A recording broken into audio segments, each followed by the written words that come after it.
प्रदेश का सुल्तानपुर जिला और मौका था दुर्गा मूर्ति विसर्जन का।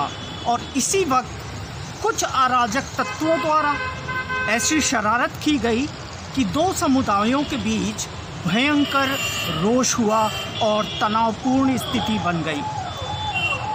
इसके बाद जो हुआ वो ज़्यादा शर्मनाक था। हुआ ये कि जब दो समुदायों में इस तरह की कोई भी तनाव होता है तो पुलिस का काम होता है कानून व्यवस्था को संभालना, शांति बनाए रखना। लेकिन यहाँ जो कुछ भी हुआ उससे आने वाले कल को बहुत बुरा संकेत जाता है। हुआ ये कि वहाँ के एसएचओ एक समुदाय के मंच पर चढ़ते हैं और दूसरे समुदाय के लोगों को चुन चुन कर मारने की बात करते हैं और यहाँ तक कहते हैं कि उनको मिट्टी में मिला दिया जाएगा। यानी कि वो सीधा सीधा धमकी दे रहे हैं कि बुलडोज़र से उनके घरों को नेस्तनाबूद कर दिया जाएगा। आइए पहले देखते हैं वो वीडियो जिसमें एसएचओ साहब बड़ी दिलेरी के साथ वहाँ पर एक समुदाय को संबोधित कर रहे हैं और जवाब में वहाँ पर उस समुदाय के लोग किस प्रकार से नारेबाजी कर रहे हैं और नारेबाजी करने के बाद उनके अंदर कितना गुस्सा भरेगा, किस प्रकार का उनका रिएक्शन होगा, इसको सोचे समझे बिना एसएचओ साहब सिर्फ और सिर्फ उस जहर को जो पिछले कई सालों से पिलाया जा रहा है एक समुदाय विशेष को, वो जहर किस प्रकार से निकला एसएचओ साहब के मुंह से, पहले वो देखिए, फिर मैं बात करूंगा आगे की। इस धार्मिक यात्रा में जिस किसी भी व्यक्ति ने दुस्साहस किया है, मैं आपसे वादा करता हूं उनको मैं मिट्टी में मिला दूंगा, उनके घर बुलडोजर से गिरेंगे।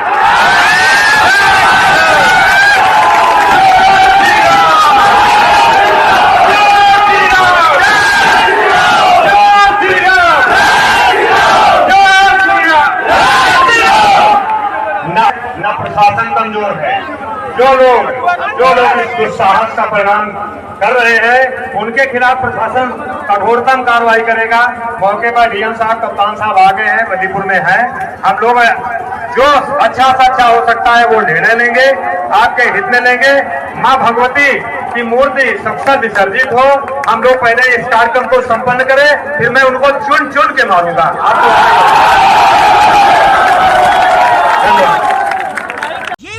संज्ञान में आते ही उच्चाधिकारियों के कान खड़े हो गए और आनन फानन में डीआईजी साहब अयोध्या ने एसएचओ साहब, जिनका कि नाम अमरेंद्र सिंह है, उनको तत्काल प्रभाव से सस्पेंड कर दिया।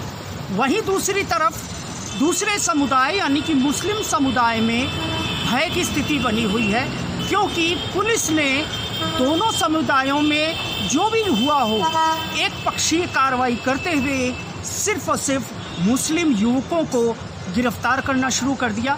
यहाँ तक कि उस विवाद में जो चोट खाए हुए लोग थे उसमें दोनों समुदाय के लोग चोट खाए हुए थे और गलतियाँ दोनों समुदायों की थी, लेकिन सिर्फ एक समुदाय को टारगेट करके पुलिस कार्रवाई करने लगी। जब ऐसी कार्रवाई हुई तो मुस्लिम समुदाय के उलमा-ए-किराम और वहाँ के वरिष्ठ जो भी नागरिक थे वो इकट्ठे हुए और उन्होंने प्रशासन से गुहार लगाई और अपने भय की स्थिति को उन्होंने प्रशासन के सामने रखा। हालांकि ऐसा कहा जाता है कि इस दुर्गा पूजा का जो आयोजन था और विसर्जन का जो दिन था उससे पहले एक होमवर्क प्रशासन की तरफ से किया गया था, जिसमें कहा जाता है कि स्टेट इंटेलिजेंस यानी कि लोकल इंटेलिजेंस यूनिट ने वक्त रहते चीज़ों को बता दिया था कि इस तरह का वारदात हो सकती है। तमाम बड़े अधिकारियों ने बलदरिया थाना क्षेत्र के इब्राहिमपुर में पूरा वर्कआउट किया था कि इस तरह का कोई भी घटना ना हो सके, और उसमें शामिल जो लोग थे एडीजी जोन लखनऊ भी थे, डीआईजी अयोध्या भी थे, कमिश्नर अयोध्या भी थे, यहाँ तक कि एसपी अयोध्या और डीएम अयोध्या की तरफ से भी माफ़ कीजिएगा एसपी सोमेन वर्मा जो कि सुल्तानपुर के एसपी हैं, और डीएम रवीश कुमार, इन लोगों ने भी वर्कआउट किया था और वक्त रहते स्थिति को इन्होंने संभाल लिया था। सब कुछ शांतिपूर्वक हो सकता था, लेकिन यहाँ पर एसएचओ का जो बयान आया, जिस प्रकार से उन्होंने संबोधन किया एक समुदाय के साथ खड़े होकर, और वहाँ पर जिस प्रकार से उन्मादी धार्मिक नारे लगाए गए, उससे कहीं ना कहीं दूसरे समुदाय में भय व्याप्त हो गया।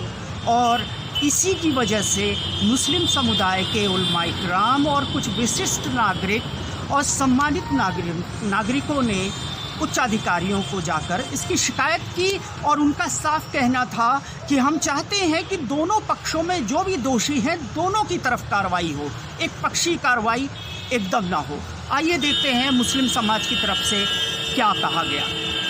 जो आपके नॉलेज है इब्राहिमपुर वाली, वो घटना इंतहाई निंदनीय और काबिल मजम्मत है। इब्तदा किसके तरफ से हुई ये भी हम बहस नहीं करते, जो उन्होंने किया वो मुस्लिम है, लेकिन जब दोनों तरफ से मामला हो गया तो अब मुस्लिम दोनों है, एक नहीं है। और आज जो सूरत हाल है, उस रात में जो लोगों की गिरफ्तारियां हुई और आज तक जितने भी नामजद हुए, वो एक तरफा तौर पर सिर्फ एक फरीक है, दूसरा फरीक नहीं है। दूसरा फरीक इतना दहशत में है कि अगर वो बाहर भी निकलता है तो डिटेन कर लिया जाता है। वो अपनी एफआईआर दर्ज कराने के लिए थाने तक नहीं पहुंच पा रहा है खौफ में। और उसी रात में पारा चौराहे पर एसओ बल्दी राय ने जो भाषण दिया है वो आपके सामने है और मोबाइल में सबके पास आ गया है। उस भाषण के नतीजे में लोगों ने दोबारा हमला किया, पारा बाजार में दुकानें पर और चीज़ों को जलाया तोड़ा। उसके बाद कारीगीत में हमला हुआ, जलाया तोड़ा गया, छप्पर जलाए, घर जलाए और बोलेरो जलाई, जो कुछ हुआ। आज तक ये सिलसिला जारी है। मौलाना सगीर अहमद साहब के घर में पुलिस के जरिए घुस करके वहाँ औरतें थी, सिर्फ और कोई नहीं था। जो कुछ भी हुआ वो इंतहाई काबिल दुख है और बयान करने के काबिल नहीं है। हम इसलिए आपकी खिदमत में हाजिर हुए हैं कि आप हमारे सरपरस्त हैं और हक में आना है। दोनों तरफ से जो लोग जख्मी हैं, उधर भी वो लोग अपना जख्म दिखाने के लिए मजबूर है, किसको दिखाएं। एक तरफ से वायरल होकर के सारे जख्मियों को वो आ गया, लेकिन उधर आंख भी ज़ाहिर हो गई है। एक जख्मी हैं, अभी तक उनका मुदावा नहीं हो पाया है, लेकिन उनका कोई पुरसान हाल नहीं है। हम ये गुजारिश करने के लिए आए हैं कि जो लोगों में ये एहसास है कि एक तरफा कार्रवाई हो रही है, वो एहसास ख़त्म हो, उनकी भी एफआईआर दर्ज की जाए, उनकी भी दुख दर्द का मदावा हो।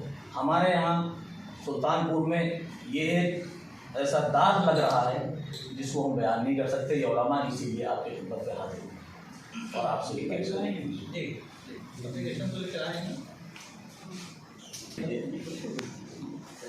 इस तरह का भाषण कि ना आप कमज़ोर हैं, ना प्रशासन कमज़ोर है, हम मिट्टी में मिला देंगे, बुलडोजर चलवा देंगे, ये भाषण तो इंतजामिया के अफराद का नहीं देख चाहिए।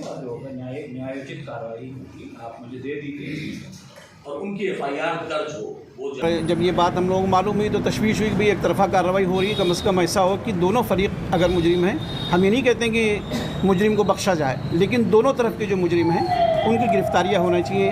अभी तक जो गिरफ्तारी हुई है वो सिर्फ एक फ़िरक़े की तरफ से गिरफ्तारी हुई है, और गिरफ्तारियाँ एक तरफ से हुई है, एफआईआर सिर्फ एक तरफ से हुई है, दूसरे तरफ की एफआईआर नहीं होने पा रही है, इसलिए कि वो लोग खौफ से अपने घरों को छोड़ के जा चुके हैं। वो थाने भी नहीं पहुंच पा रहे हैं कि थाने जाएं, जाकर के अपनी एफआईआर को दर्ज कराएं। तो इस सिलसिले में हम जमीयतुल उलमा का ये वफ़द आया हुआ है डीएम साहब से मिलकर ये कहने कि साहब हम लोगों को भी इसका मौका दिया जाए, और कम से कम जो लोग वहाँ पर गाँव के अंदर हैं उनके दिलों के अंदर से खौफ निकले, और निकल करके उसकी भी एफआईआर मुसलमानों की तरफ से भी होनी चाहिए, दूसरे समुदाय की तरफ से। और एसओ बल्दी राय ने जो काम किया, कम से कम उसके खिलाफ तो कार्रवाई होनी चाहिए, जो बात उन्होंने की है, प्रशासनिक कार्रवाई उनकी होनी चाहिए। डीएम साहब ने क्या कहा? डीएम साहब ने इसकी कहा कि साहब आपको आश्वासन दिया है, पूरा यकीन दिलाया है कि किसी के साथ नाइंसाफ़ी नहीं होगी, हम पूरी कोशिश करेंगे कि इस काम को हम आप लोगों को दें। जो भी है, आप लोग जिलाधिकारी कार्यालय इब्राहिमपुर वल्लीपुर में मूर्ति विसर्जन के दिन अजान के वक्त डीजे बज रहा था। विसर्जन होने के जा रहा था और मूर्तियां जा रही थीं, लेकिन मस्जिद के पास रोक करके 1 घंटा बज रहा था, तो उस पर लोगों ने कहा कि भाई यहाँ से आगे कर लो और हम लोग नमाज़ पढ़ लें। नमाज़ पढ़ने के, लेकिन कोई माना नहीं। उसी वक्त बात शुरू हो गई और आपस में तू मैं हुई, फिर पथराव शुरू हो गया और मामला बढ़ गया। मामला शुरुआत किसी भी तरफ से होती है, लेकिन जब होता है तो दोनों तरफ से होता है।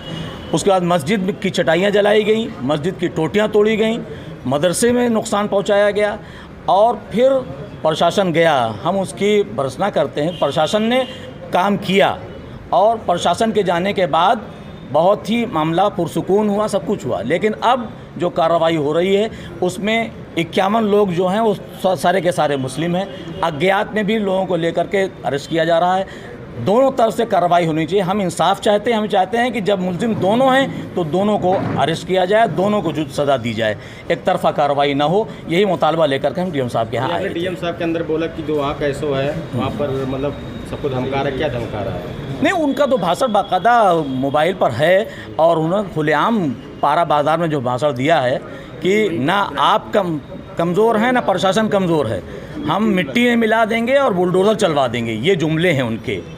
तो ये जुमला प्रशासनिक अधिकारी का नहीं होना चाहिए। इस तरह से अगर इंतज़ामिया के अफराद जो सुरक्षा की जिम्मेदारी जिनको दी गई है वो इस तरह से बात करेंगे तो सुरक्षा कहाँ रहेगी। उसला किया, पारा बाज़ार में भी दुकानें तोड़ी गईं, ट्रैक्टर जलाया गया, तोड़ा गया, थ्रेसर फेंका गया, ये सब हुआ। कारीभीत में उसके बाद हमला। कदम की दूरी पे पुलिस चौकी बनी हुई है। वल्लीपुर इब्राहिमपुर में पुलिस चौकी मौजूद है। मुश्किल से 100 मीटर का फासला पुलिस चौकी का है और विसर्जन से पहले ये व्यवस्था रही थी इंतज़ामिया की तरफ से कि पुलिस प्रशासन की गाड़ी या उसके लोग आगे आगे चलते हैं। आखिर वो प्रशासन वहाँ कहाँ था? प्रशासन क्यों नहीं था विसर्जन कराने के लिए? वो गाड़ियाँ या उस बाज़ार से क्यों नहीं पार करा रहा था? तो जिन लोगों ने घटना अंजाम दिया जिस तरीके से वो मुजरिम है, कहीं न कहीं से इसमें प्रशासन की भी कमी नज़र आती है। सही।